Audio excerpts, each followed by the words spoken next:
Yes, Salut, mon chum. MVP! Comment ça va? Ah. Ça va super bien. Écoute, qu'est-ce que c'est raqué de l'entraînement, mon chum? Non, je m'étirais un petit peu là, pour me OK. préparer, tu sais, préparer physiquement pour ce podcast-là, qui va être intense comme tous les autres podcasts. Ben, non Euh, seulement ça, mais on est vraiment chanceux parce que là, on a. Je sais que tu as des trucs à parler, mais tu sais, c'est ainsi, là, on reçoit back-to-back-to-back des gagnants de combat. C'est le fun. Ça veut dire que même si on se bat pas au Québec ou en tout cas c'est plus compliqué, ben, les gens, ils vont se battre en territoire ennemi puis ils reviennent avec des belles victoires. C'est hallucinant. ouais, non, t'as raison, les Québécois sont vraiment sur une belle lancée, puis écoute, j'aime vraiment ce que je vois, là, puis on dirait que ça va toujours par vague, tu sais, des fois ça va moins bien pour les Québécois, mais là, on est vraiment là dans une méga lancée de nos Québécois, puis écoute, avant de faire entrer l'invité, on va remercier un Patreon. Yes, on a un nouveau gang member cette semaine. C'est la CAC Mania. La La CAC CAC. Mania. Ouais, la CAC Mania. Je le sais c'est qui en plus. C'est Charles-Antoine. Ce gars-là, là, à chaque fucking événement de UFC, il m'envoie une vidéo de lui qui fait du shadowbox en chest puis qui boit de la bière. Puis, puis je le retweet souvent, mais je le mets sur ma story souvent d'Instagram. Mais ouais, il est toujours en chess avec sa bière, là, puis il fait du shadowbox pour m'impressionner. Là. Hey, aujourd'hui, notre invité, je suis vraiment content de la recevoir. C'est Corinne Laframboise qui revient d'une victoire. Bien sûr. Salut, Corinne. Allô à vous deux, comment ça va? Ça va bien. Ça va bien, ça va bien. Écoute, t'es-tu enfermé chez vous, là? Ah, ça ressemble à ça. Je te dirais que j'ai jamais été autant à la maison qu'en ce moment. Tu sais, je trouve le temps long. Ouais. Ben surtout, après un combat, là, tu l'as gagné ton combat, là, félicitations. Mais après un combat, souvent, tu t'es magané puis t'as le goût de fêter un petit peu ta victoire. C'est un petit peu différent pour toi cette fois-ci. Oui. Hein? Comment tu prends ça? Ben, cette fois-là, je te dirais que ça a très, très bien été. Je reviens de Abu Dhabi en fin de semaine passée. Ça sonne bien d'une conversation, ça. Je reviens d'Abu Dhabi en fin de semaine passée. Ça a bien été. Et à part une scratch sur la lèvre inférieure gauche, il n'y a pas rien qui s'est passé de plus que ça. J'ai déjà été pas mal plus magané que ça, je te dirais. Ben ouais. Puis t'as-tu réussi à faire un petit peu le party là-bas quand même ou non? Après ta victoire? Non, pas du tout. Là-bas, on arrivait en quarantaine dans l'hôtel, puis on sortait pas de là. Il faut signer une panoplie de papiers du gouvernement, comme quoi on est passible de 20 000 d'amende ou d'emprisonnement. Puis emprisonnement dans les Émirats arabes, bon, ça va bien aller. Fait qu'on est resté à l'hôtel tout le long. Très nice. My God. Puis comment ça s'est passé, la bulle là-bas? Je pense que Xavier nous en avait parlé un petit peu de la bulle là-bas, mais c'est un petit peu moins long, hein, à mon souvenir, quand vous allez là-bas. De rester dans la bulle là-bas. Ouais, la bulle pré-combat, là, pré-COVID. Oui, bien, la manière qu'ils procédaient pour cette fois-là, c'est que tu arrives avec ton test de COVID négatif à Dubaï. Puis là, pour arriver à Abu Dhabi, habituellement, ils mettent un bracelet magnétisé, puis tu ne sors pas de là pendant 14 jours. Tu restes à ta place, puis ils veulent s'assurer que tu restes là. Mais là, on est exempté d'avoir ce bracelet-là. Fait qu'ils te font repasser un test de COVID aux douanes entre Dubaï et Abu Dhabi. Ils t'escortent jusqu'à l'hôtel, puis à l'hôtel, ben, ils s'assurent que tu ne sors pas de là. Puis à tous les jours, on a eu des beaux petits tests PCR, les cotons dans le nez. Là, c'était pas mal. À tous les jours? À tous les jours, oui. Tous les jours, on avait notre test pour s'assurer que toute la gang est négative. Puis ils prennent bien soin, mettons, pour les séances d'entraînement, ben, tu vas t'entraîner avec un nombre réduit de personnes. Moi, je dirais que j'étais pas mal avec Fabio tout le long de ce temps-là. Là. On était pour le gym, pour avoir accès au sauna, pour tous les accès, tu es en petite bulle. Fait que ça ressemblait pas mal à ça. Puis non, les tests PCR à tous les jours. Yes. Puis t'étais-tu tout seul avec Fabio là-bas? J'étais tout seul avec Fabio là-bas. Lui, il partait la fin de semaine d'avant, pas la fin de semaine d'avant, mais il partait le lendemain. Il était à Vegas avec Charles Jourdain pour son combat au UFC. Puis il prenait l'avion, il s'en venait me rejoindre à Abu Dhabi. Puis il y avait Xavier Alaoui qui était sur la même carte. Fait que ça, c'était le fun. C'était le fun. Il est arrivé un petit peu sur le tard. Mais sinon, c'était juste moi et Fabio qui était là-bas. Yes. Puis est-ce que tu avais le droit, disons, d'aller voir Xavier ou c'était vraiment tout le monde est avec leur propre bulle? Donc Xavier était tout seul, toi tu étais tout seul, avec Fabio, bien sûr. Là. Est-ce que les combattants avaient le droit de se voir ou non? Ben, on se croisait au buffet, là. Tu sais, il y a des. Ouais, on se croisait au buffet la plupart du temps. Puis on se croisait pour les tests PCR de health test, puis c'est tout, mais on ne pouvait pas aller, mettons, de chambre à chambre plus que ça. Puis pour le gym, on a un certain nombre restreint de personnes, fait que on se croisait au buffet puis aux tests médicaux. Très cool. Écoute, là, tantôt, tu as dit que ça a super bien été le combat. Puis ben, en effet, ça a bien été. Puis tu veux-tu un petit peu expliquer c'était quoi la stratégie quand tu es entré à ce combat-là? Veux-tu présenter aussi ton adversaire? Là, je t'ai demandé avant le podcast c'était quoi le nom de ton adversaire. J'étais comme, je ne trouve pas son nom. Mon adversaire, là, elle a changé. Ils m'ont changé, puis tant mieux. Mais j'étais supposée de me battre contre Carolina Jiménez. C'est avec elle qui avait fait de la publicité puis tout, puis de la promotion.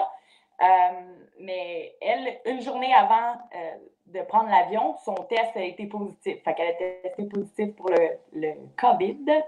Puis là, ils ont trouvé une adversaire en 8 jours à l'avance. Ils ont trouvé Malin Hermansen, qui était une crime. Thank you, Malin, d'avoir accepté ce combat, mais qui est une bonne il paraît qu'elle écoute le podcast. Il paraît qu'elle écoute le podcast, ça va. Suédoise, on ne le sait pas si elle comprend tout, mais elle s'est battue à Bellator, elle s'est battue pour Brave, une autre pas pire organisation. Fait que c'est une adversaire quand même de taille intéressante, elle plus en boxe. Fait qu'on avait fait notre plan de match, tu sais, je dirais que je m'étais entraînée en fonction de Carolina. Mais fait que ça changeait un petit peu la donne, mais on se réajuste, puis ça restait la même stratégie, pouvait s'adapter. Fait que c'est ça. Amener au sol.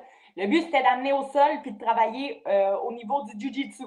Le jiu-jitsu, c'est mon dada. Je suis supposée de performer très bien dans ce domaine. Fait que ça l'a fait pour cette fois-ci. On amené au sol, puis c'était une belle clinique de jiu. Les transitions, triangle vers armbar, kimura, puis pour finir avec la clé de bras. Fait qu'une clé de bras soumission au deuxième round. Ça a super bien été. Au premier round, on a échangé un petit peu plus en boxe. C'était bien. Jusqu'à ce qu'elle prenne mon dos. Ça, c'était moins bien.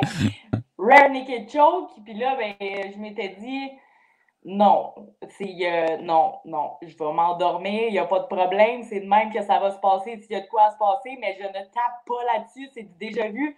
Fait que j'ai fait une charmante technique. On ne sait pas si c'est une technique, sauf qu'il n'était pas question, mais pas pantoute que je tape là-dessus. Pitch sur le dos. Là, ça a créé un petit peu de lousse, défait le bras, puis sorti de là. Mais ça, c'est le résumé du premier. Puis au deuxième round, on a fini ça par clé de bras. Puis est-ce qu'elle était proche d'avoir le choke au premier round? Je dirais qu'elle était quand même assez bien placée. Tu sais, quand c'est passé en dessous du menton, puis que là, tu commences à sciller un petit peu puis chercher ton air, là, ça ressemblait à ça. Oui, elle était en bonne position. Shame on me, on va se rattraper, je vais retravailler parce que c'était pas la première fois que ça m'arrivait de faire cette erreur-là, de donner mon dos. Puis là, la dernière fois, j'avais tapé sur le Rare Naked Choke. Puis là, il était comme pas question, mais pas pantoute que ça le fasse une deuxième fois. Fait que, mais il était bien placé. Très cool. Puis en plus, Fabio, il devait te regarder avec des méchants gros yeux sur le côté du ring. Eh, boy! Lui, tu l'entends en plus, tu sais, c'est plus silencieux. Parce qu'il n'y a pas beaucoup de personnes qui sont permises pour regarder. Fait que tu l'entends, Fabio, crier, là. Eh boy. Mais c'est correct, c'est parfait. Oui, il criait. Puis toi, tu disais que c'était ton dada, ça, le Jiu-Jitsu. Tu veux-tu un petit peu expliquer comment tu as commencé ça, justement, les arts martiaux mix? Je pense que on compétitionnait, nous, ensemble en Jiu-Jitsu, à mon souvenir. Là. Puis par la suite, je pense que tu es allé en MMA. Mais tu veux-tu expliquer un petit peu comment tu es arrivé en Jiu-Jitsu puis tu as fait ta transition? Ben oui. Moi, j'ai commencé le Jiu, tu sais, parce que mon background, c'est de la gymnastique artistique et gymnastique au tumbling. J'en ai fait pendant 14 ans de temps. Puis là, après, je voulais un challenge un petit peu plus différent. Mon ancien petit copain faisait de la boxe. Puis pendant qu'il suivait ses cours de boxe, je regardais qu'est-ce qui se passait dans le gym alentour. Puis il y avait des cours de Jiu. Lee Villeneuve, à ce moment-là, qui donnait des cours au Pro Star à Saint-Hilaire. Puis j'étais pas mal impressionnée par le petit gars de 120 livres qui était capable d'en soumettre un gros de 200. Fait que je me suis dit, hey, ça, c'est pratique pour une fille. T'es tout le temps plus petite la plupart du temps. Fait que je me suis mis à essayer ça, à essayer ce cours-là. Puis, extrémiste que je suis, ben j'en faisais 2 fois par jour, 6 fois par semaine parce que c'était fermé le dimanche. T'sais. Fait que ça, c'était...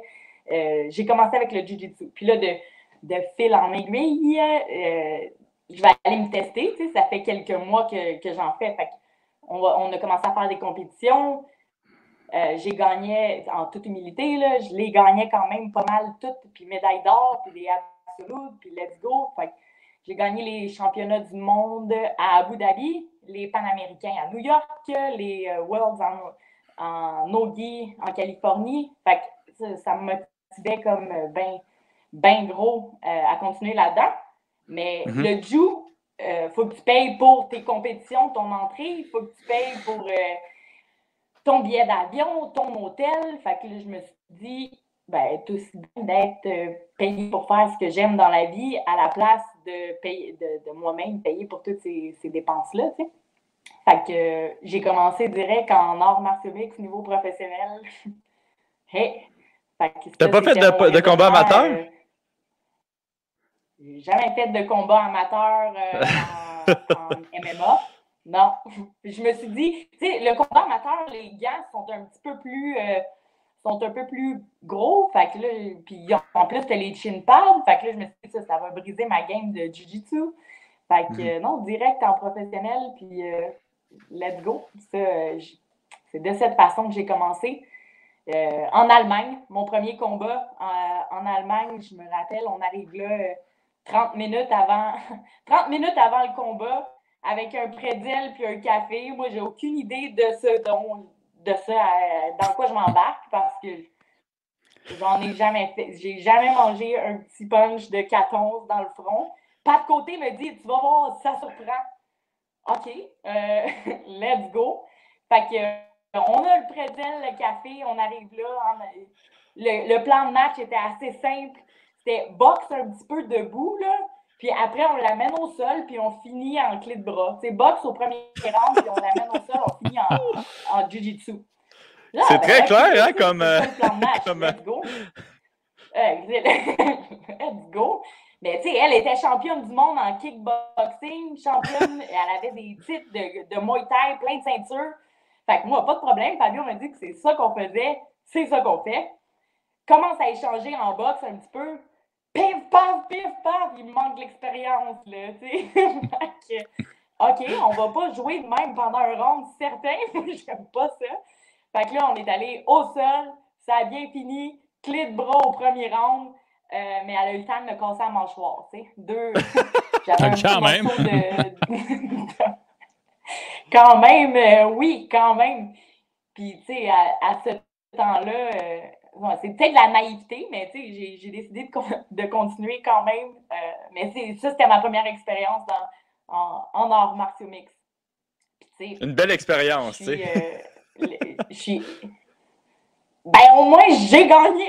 Ben ouais, c'est ça. Après, on se réajuste, puis on continue. C'est assez drôle, ça, quand même. Tu sais, que tu arrives, tu sais, normalement, les gens, évidemment, sont préparés, même des fois surpréparés. Puis toi, tu arrives là, comme tu dis, dans ta naïveté, avec ton café, ton pretzel. C'est comme, tout est parfait, là, c'est magique pour un début. Mais tu sais, si tu avais commencé contre quelqu'un qui aurait voulu juste échanger au sol avec toi, c'est pas la même expérience que de se faire casser en mâchoire dans son premier combat, mais quand même gagner au bout de la ligne. Non, clairement pas. Non, clairement pas. Puis je me rappelle que je faisais des Invisalign parce que je suis hygiéniste dentaire. Hein, j'ai étudié là-dedans. Puis je faisais des Invisalign. Ça, c'est des coquilles d'orthodontie transparentes que tu as sur les dents. Puis je me rappelle quand je me suis levée pour ma victoire après, tu es sur l'adrénaline. Fait que je le sens pas, puis j'ai la mâchoire cassée. Mais j'avais un petit espace entre deux dents. Puis je me rappelle que je m'étais dit, oh boy, ma bosse, ça va capoter. Il y a une dent qui a tourné ou ça va pas, ça va pas le faire. Fait que là, je remets. Je pensais que c'était une dent qui était tournée, puis je pensais que c'était OK. Mais dans le fond, c'était un petit morceau de mâchoire qui s'était. Pas un petit morceau, c'était un morceau, double fracture de la mâchoire, parce que le morceau s'était déplacé. Ça avait fait une craque en deux dents. Moi, je remets mes coquilles. Bon, mais la dent va se replacer, puis c'est juste 2 jours après, quand on revient à Montréal, c'est une double fracture de la mâchoire. Ça a commencé à se ressouder étant donné que tu as mis tes coquilles pour replacer. Fait qu'il te reste 6 semaines avant que ta mâchoire devienne plus dure pour pouvoir continuer la suite. Bon, ben, hein? OK. Au moins, j'ai gagné.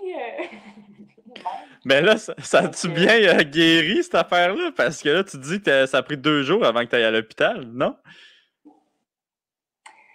Ben oui, ça a pris. J'ai attendu, parce qu'on revenait au Canada 2 jours après. Fait que moi, c'était là-bas. Je me rappelle que j'avais appelé pour les assurances et puis regarder comment que ça fonctionne en Allemagne. L'organisation ne fournissait pas d'assurance aux combattants. Fait que moi, j'appelle mes assurances, j'ai mal à la mâchoire. Je me rappelle, là, le lendemain, c'était gros comme un petit écureuil. C'était plus enflé. Puis les assurances ont dit, on couvre pas ça. C'est des sports extrêmes et tout ça. Fait que là, encore là, on apprend. Là, mais c'est juste en revenant au pays que je me suis dit, bon, on va passer un scan ou quelque chose, une radio au moins pour voir qu'est-ce qui se passe là. Ma boss a dit, t'as une fracture, c'est une fracture de la mâchoire franche. Genre, j'ai mal un petit peu plus haut aussi, tu sais. Elle dit double fracture de la mâchoire. C'est pas. Fait que, étant donné que ça avait commencé déjà à recoller ou à se reformer au niveau de l'os, fait que là, tu as 6 semaines à attendre avant que ça soit plus dur. Que ça soit parfaitement ressoudé. Fait que moi, je m'étais dit, c'est mieux d'avoir une plaque de métal, ça va être plus fort ou c'est. Non, je niaise bien, mais c'est 6 semaines, puis c'est repris. Tu sais? Puis. Puis là, tu disais que tu n'avais jamais mangé de punch avant. T'avais-tu quand même fait un petit peu de boxe avec des gros gants ou tu n'avais pas fait? Ou c'est juste avec les petits gants que tu n'avais vraiment jamais mangé de punch? J'avais fait j'ai 2 exhibitions de Muay Thai. Fait que j'avais fait des combats, exhibitions de Muay Thai. Là, ça, c'est. J'en ai fait pendant 2 ans à BTT avec Sana. Du Muay Thai, puis ça, j'avais bien aimé ça. Fait que oui, l'expérience, mettons, fight, je l'avais un peu dans cette optique-là, mais le 4-11, il surprend. Tu sais, on dirait qu'il rend, il surprend, tu sais. Je sais pas si t'es d'accord avec moi, Ali, là-dessus, mais... Ouais. Dans le premier coup qui fait mal, là, c'est comme « Oh, tabarouette, c'est pas la même chose! » C'est vraiment différent, là, tu sais. Non, c'est exactement ça. Puis c'est ça. Puis là, après... Oui. Excuse-moi, t'allais-tu dire après quelque chose ou... Non, là, je m'en allais dire, après, on apprend là-dedans, puis on apprend de tout ça. Tu sais, là, il y a eu le 2e combat à TKO. TKO qui était comme... j'ai signé le contrat avec TKO en revenant de l'Allemagne. Fait que devant tout mon monde, il y avait plein de monde qui venait me voir à Saint-Roch-de-l'Achigan, celui-là. Puis je m'en allais dire, après, on apprend nos erreurs, puis on s'améliore. Parce que dans ce combat-là, qui n'a pas duré longtemps, mais clairement pas longtemps, j'ai jump guard, une technique que je fais en jiu-jitsu tout le temps, qui fonctionne super bien. Ça, c'est quand tu jump guard, c'est que je m'accroche après mon adversaire, j'entoure mes chevilles après sa taille, puis je m'attends à ce qu'elle descende à terre avec moi. Fait que ça l'a pas fait, ça, comme technique en MMA, tu sais, étant donné que d'expérience pour faire ma transition vers les arts martiaux mixtes. Quand j'ai jump guard, ben, elle n'est pas descendue à terre, puis là, on a le droit de puncher. Fait que ça, je l'ai perdu, lui, par knockout au premier round. Ouais. Ben, je m'en souviens de l'avoir vu, celui-là, puis c'était quand même intense. Mais comme tu dis, je pense que c'est un petit peu un manque d'expérience, là. Mais oui. Mais tu sais, c'est sûr que, bon, quand tu n'as pas fait de combat amateur, c'est que tu apprends vraiment sur le tas. Là, c'est quand même, c'est vraiment, vraiment impressionnant. Puis tu sais, là, présentement, tu es 6-4. Puis toi, ben, ton but, comme tout professionnel en MMA, c'est vraiment de te rendre dans le UFC. Tu penses-tu que tu es prête à bientôt faire le saut pour justement te battre dans la grosse ligue? Clairement, là, moi, je me sens prête, je me sens complète et au sol. La lutte, ça va super bien, on travaille là-dessus. J'aime pas particulièrement la lutte, mais je me rends compte à quel point c'est utile, puis je mets de l'effort là-dessus. Pour ce qui est des échanges de boxe, des coups de pied, coups de poing, coups de coude, coups de genou, ça c'est. Je me sens pas mal plus complète après 10 combats. C'est sûr et certain. Puis de l'effort, ben ça, j'en mets. Je suis quelqu'un qui est assez assidu puis assez perfectionniste. Fait que je veux être parfaite puis parfaite pour hier. Fait que je me sens prête, je me sens bien si j'ai l'offre pour faire le saut, que ce soit en remplacement ou que ce soit non, c'est sûr et certain que je ne passe pas à côté de ça. Puis je sens que ce serait de mon calibre aussi. Puis en attendant, as-tu déjà des pourparlers avec UAE Warriors ou il est comme trop tôt, tu reviens de ta victoire puis tu prends le temps de voir là, ce qui va se passer? Non, ben là, présentement, avec UAE Warriors, tu parles, mettons, pour le UFC ou pour le prochain combat? Non, pour toi vraiment, est-ce qu'avec cette organisation-là, tu as déjà des pourparlers pour un futur combat ou on prend ça relax un petit peu puis on verra ce qu'on va t'offrir à ce moment-là? Non, ben ça, on en avait parlé avant ce combat-là, que le prochain combat serait un combat de championnat, parce que la ceinture des 125 livres est vacante présentement. C'était Manon Fiorot qui l'avait, la Française que j'avais affrontée au mois de juillet dernier. Puis là, elle a fait transition vers l'UFC. Fait que la ceinture des 125 livres, elle est vacante. Avec la guerre qu'on avait donnée au mois de juillet passé, ben c'est sûr et certain que j'étais en liste pour avoir ma place pour ce championnat-là. Fait que oui, probablement, on n'a pas de date en particulier, mais début de l'été pour un combat de championnat chez UAE Warriors, c'est quelque chose qu'on est en train de négocier, en train de regarder là. Puis tu sais-tu, ça serait contre qui? Pas encore d'adversaire de nommer. Non, on n'a pas encore d'adversaire de nommer. Puis as-tu des doutes? Ben là, je me dis que celle qui a pogné le COVID, elle devrait être correcte pour l'été. Fait que non, pas de doute. Tu sais, c'est une organisation qui est relativement nouvelle aussi, hein. C'était UAE 18, le 18e show qui présentait. Fait que il y a peut-être plus ou moins un grand bassin de femmes dans le 125 livres présentement. Mais étant donné que c'était 3 combats que je fais pour cette organisation-là, 2 victoires puis une défaite. Puis la défaite, c'était clairement, je ne sais pas si vous aviez vu ce combat-là, contre Manon Fiorot, c'était un des combats, je dirais le combat le plus tough que j'ai donné en carrière. C'était toute une guerre, tu sais. Fait que mon nez peux en parler. Mon pouce qui était cassé par la suite. Puis j'ai pas lâché jusqu'à la fin. Puis les combats qu'elle a donnés par la suite, que ce soit à l'UFC ou que ce soit pour UAE, elle les a toutes gagnées au KO au premier round, ou je crois qu'elle a tiré, je crois qu'elle celui à l'UFC, KO au deuxième round. Mais tu sais, c'était quelque chose. Fait que je pense que je mérite amplement ma place pour aller chercher cette ceinture des 125 livres chez UAE Warriors. Même tu sais, en plus, le UFC présentement, il cherche justement des 125 livres. Là. Je pense que dans le futur, je pense que ça va être il va y avoir des belles opportunités pour toi là, de ce côté-là. Là. Toi, je pense que oui. Ben ouais, mais toi, là, t'as quel âge présentement? 31 ans. OK, mais t'as encore le temps. Ben ouais. Puis, je me donne tout. Je pense que oui. J'ai commencé sur le tard. Hein. Ça va faire 5 ans que je fais des arts martiaux au niveau professionnel. Fait que je suis pas trop maganée. C'est pas comme, mettons, si tu commences à l'âge de 16 ans, ben, ça magane un peu plus c'est un peu plus tough sur le body. Mais j'ai commencé sur le tard. Fait que je me dis que souhaite-moi faire ça jusqu'à 45 ans. C'est sûr que non. Sauf que d'ici encore 5 ans, pour aller me faire du fun là-dedans, ça c'est sûr.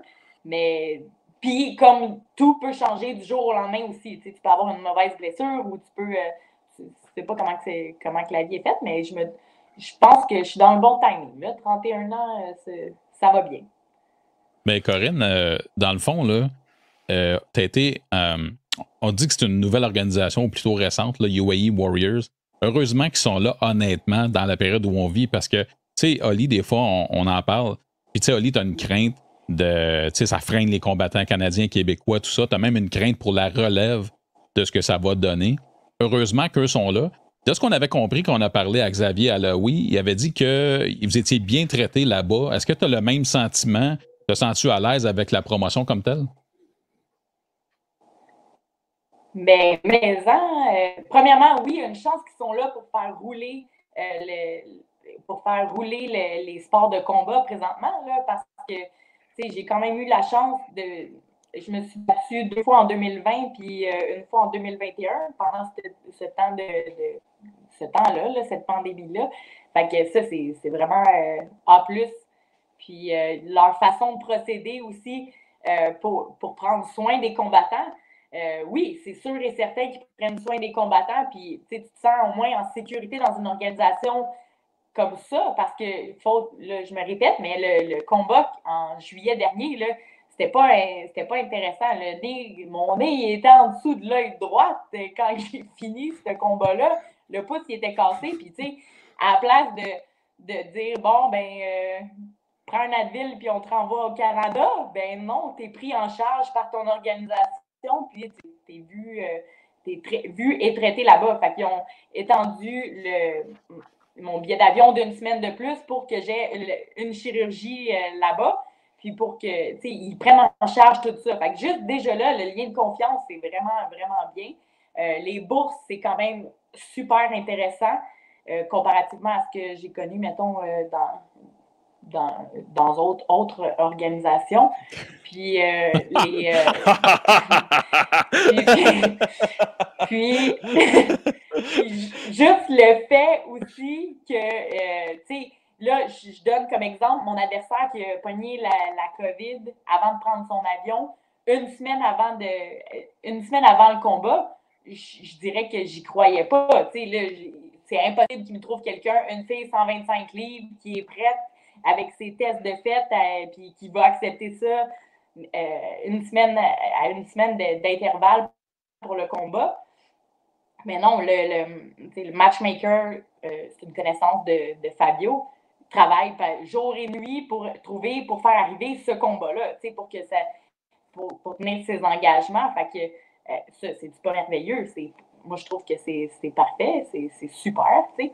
Fait que non, que du positif à dire pour cette organisation-là. Puis ça pèse aussi dans la balance, ils en ont de l'argent. Fait que pour tout le côté médiatique, la télé qui est rattachée à ça, les conférences de presse, l'événement, le show qui donne, c'est assez professionnel. Merci, belle visibilité.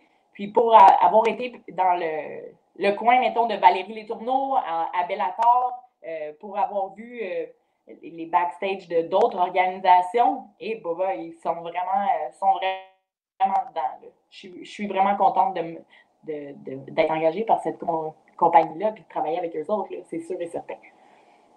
Ouais, c'est un petit peu différent de l'Allemagne, je dirais. Et boy! Oui. Puis là, tu parlais de Valérie Letourneau. Il fallait que Oui. Ouais, excuse-moi, il y a un petit délai, c'est un petit peu tough, là, mais qu'est-ce que ça allait dire sur moi sur l'Allemagne? Oui. Ben, à Allemagne, qu'il fallait qu'on paye pour le billet d'avion. On avait trouvé une commandite, puis le train en voyagement pour se rendre jusqu'à Hanover. Fait que non, c'est différent de l'Allemagne, c'est sûr et certain. Oui. My God! OK, attends, avant de poser l'autre question, j'ai une autre question sur l'Allemagne, là. Mais c'est comment ça tu t'es battu en Allemagne? Oui. C'est qui t'a trouvé un combat qu'il fallait que tu payes le billet d'avion, le billet de train, puis que si tu te blesses, ben c'est de ton problème.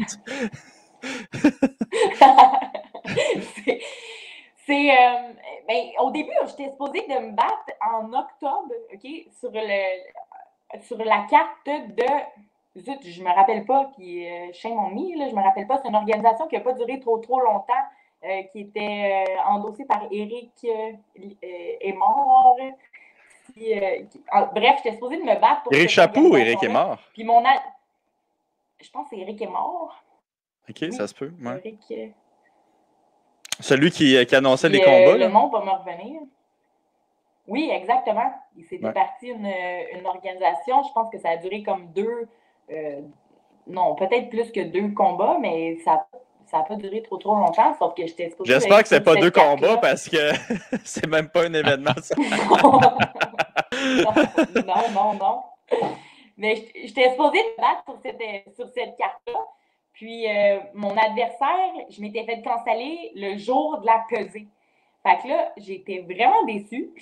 TKO n'était pas revenu encore pour donner, parce qu'on peut dire ce qu'on veut pour TKO, mais c'était quand même une belle visibilité. L'organisation, tu sais, en tant que telle, ça donnait la chance de se battre au Centre Bell, au Centre Vidéotron. Mais bref, TKO n'était pas revenu à ce moment-là. Fait que là, je voulais chercher quelque chose, tu sais, puis je suis 0-0 avec des titres de championne du monde en jiu-jitsu brésilien. Il n'y en a pas une qui voulait se faire du fun avec moi. Fait que il a fallu qu'on regarde ailleurs. Fait que on est... Fabio connaissait... Il y a plein de contacts, Fabio. Fabio connaissait quelqu'un en Allemagne une petite ligue qui venait de commencer pour les arts martiaux mixtes, We Love MMA. Puis là, c'est de cette façon-là qu'on a eu le contact. Puis bref, là, après, tu trouves les commanditaires pour avoir le billet d'avion. Ça pouvait le faire, c'était correct. Mais non, je voulais vraiment commencer ma carrière au niveau professionnel, puis je voulais la commencer tout de suite. Fait qu'on a pris cette occasion-là. On est parti 5 jours en Allemagne. T'sais, allez, on fait la pesée, on se bat, on revient. C'est le début de ma carrière professionnelle en arts martiaux mixtes pour We Love MMA. My God. Puis, est-ce que tu avais réussi à sortir un petit peu d'argent de ce voyage-là ou tu avais payé pour te battre? Non, j'ai pas payé pour me battre, mais je pense qu'il nous restait comme 100$ là, à la fin de tout. C'était pas spectaculaire déjà là pour les bourses, mais au moins ça m'avait pas coûté personnellement, mais j'étais pas millionnaire à la fin de ce combat. Mais non, mais ça montre aussi que c'est un peu incroyable là, parce que, bon, non seulement ce combat-là t'a fait 100$, mais en plus, tu t'es fracturé la mâchoire, puis tu as quand même pas lâché, puis tu as décidé de continuer dans ce sport un petit peu, on va se le dire, de débile mental là. Oui. Mais non, moi, je trouve ça vraiment impressionnant. Je suis pas sûr que j'aurais fait la même chose, moi, si j'avais eu 100$ puis une mâchoire cassée à mon premier combat, tu sais. Ben, au moins, il y a la victoire qui était là avec. Fait que là, Ouais. je me suis dit, bon, ben, let's go, on va continuer. Fait que c'était. Non, j'ai de la difficulté à abandonner ça en général dans la vie. Mais non, là-dessus, une chance qu'il y avait la victoire qui venait avec, parce que je suis pas sûre qu'avec la mâchoire pétée, mon 100$, une défaite, ça aurait été différent peut-être. Ouais, mais il goûte meilleur les victoires dans ce temps-là. Mais ouais, c'est ça. Je vais revenir à l'autre question que je voulais te poser. Tu sais, présentement, bon, c'est un petit peu plus difficile peut-être pour les athlètes de s'entraîner avant un combat. Puis en plus de tout ça, toi, tu as un autre défi qui est que tu es une femme dans un. Puis il n'y a pas beaucoup de femmes qui font ce sport-là au Québec. As-tu eu de la difficulté justement à trouver des partenaires d'entraînement puis à trouver un camp d'entraînement aussi? Bien, je trouve que qu'est-ce que ça le fait, par exemple, pour durant ce temps-là, c'est que tu es chaud partenaire d'entraînement. Tu vas pas. Je prends plus des partenaires, mettons, de qualité que je sais qu'ils vont m'apporter telle spécificité au niveau de la lutte, tel truc au niveau du jiu-jitsu.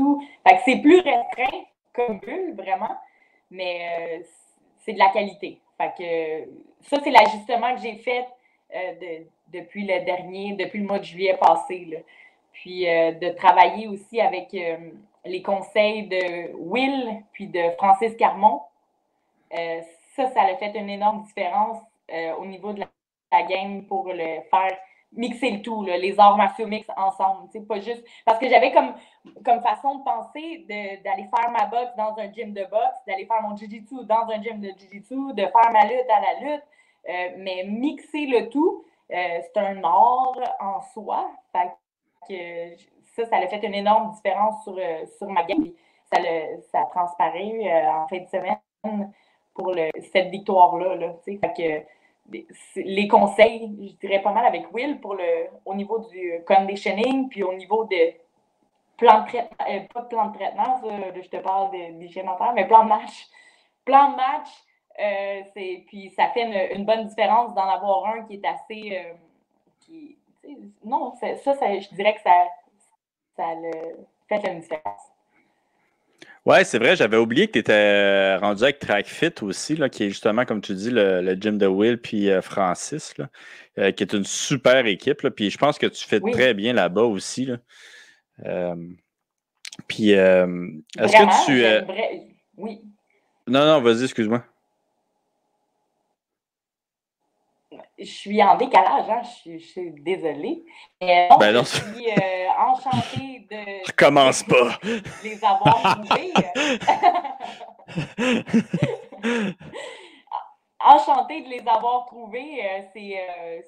C'est vraiment bien. Puis j'ai toujours Fabio avec qui je travaille pour le Jiu, ça c'est sûr, puis qui m'accompagne pour les combats aussi, ça c'est parfait. Mais tu sais, cet aspect-là là, de mixer le tout, puis de par leur expérience aussi, c'est vraiment bien. D'ajuster le conditioning en fonction des mouvements qu'on va faire pour ce combat-là. Je trouve que c'est assez complet comme gym. C'est pas juste. Oui, il y a de la place pour monsieur, madame, tout le monde qui veulent se tenir en forme de façon plus originale. Puis. Mais c'est assez complet pour le niveau professionnel aussi de s'entraîner là.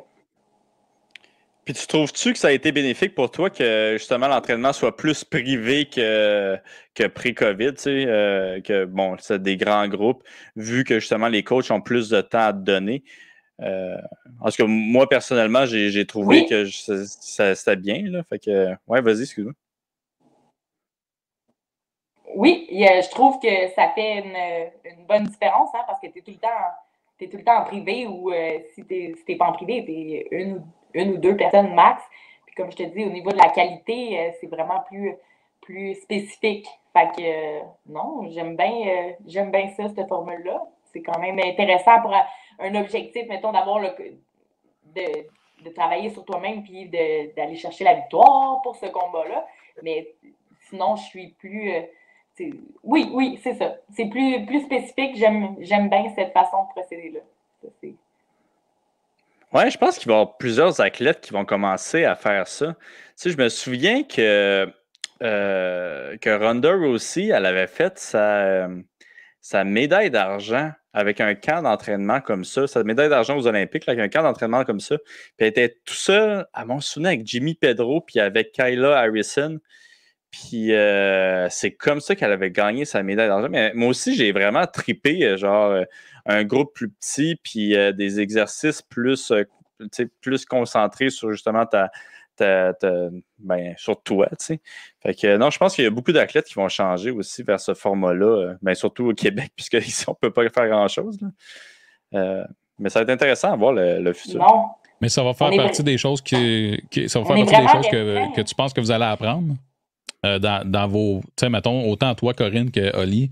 As-tu l'impression que Oli, les gens avec qui tu parles, pensent exactement la même chose que toi, puis au moins cette espèce de pause plate-là, COVID, fait en sorte que vous allez peut-être revoir vos activités? C'est-tu collectif comme impression ou c'est comme peut-être juste de ton côté?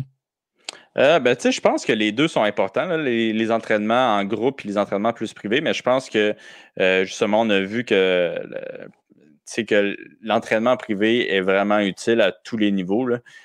Fait que, tu sais, même moi, c'est sûr que je vais en garder plusieurs des entraînements comme ça. Même, je pense que je vais peut-être en faire 2 ou 3 de groupes par semaine, puis le reste, ça va être plus des petits groupes vraiment restreints, tu sais. Je trouve que ma progression est vraiment plus prononcée là, quand on fait ça, là, que quand on fait juste avec des groupes puis on fait juste se taper ça à la tête. Tu sais. Je ne sais pas si pour toi c'est la même chose, là, Corinne. Oui, clairement. Moi, je pense que je vais garder cette façon de procéder-là. Puis, tu sais, je peux te dire encore plus en étant une fille. Bon, je sais pas, sauf que je suis capable de choisir le monde qui va m'amener quelque chose. C'est égoïste peut-être, mais le monde qui va m'amener quelque chose à la place d'aller me faire briser un bras ou aller rouler avec quelqu'un, par exemple, que il est bien fin ou elle est bien fine, c'est le fun, mais elle m'apporte rien. Fait que travailler avec du monde qui ont le même objectif que toi, puis qui ont la même qui ont le même objectif que toi, puis les mêmes motivations, ou bien on s'enligne vers la performance un petit peu plus, ben ça, c'est le fun de s'entourer de ce monde-là, puis c'est plus gagnant. Moi, je vais être présente pour eux quand ils vont en avoir besoin pour compétition plus avancée ou atteindre leur objectif,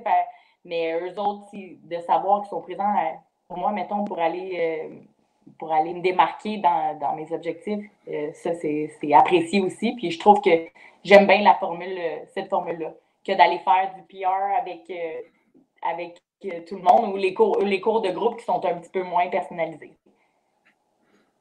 Ouais.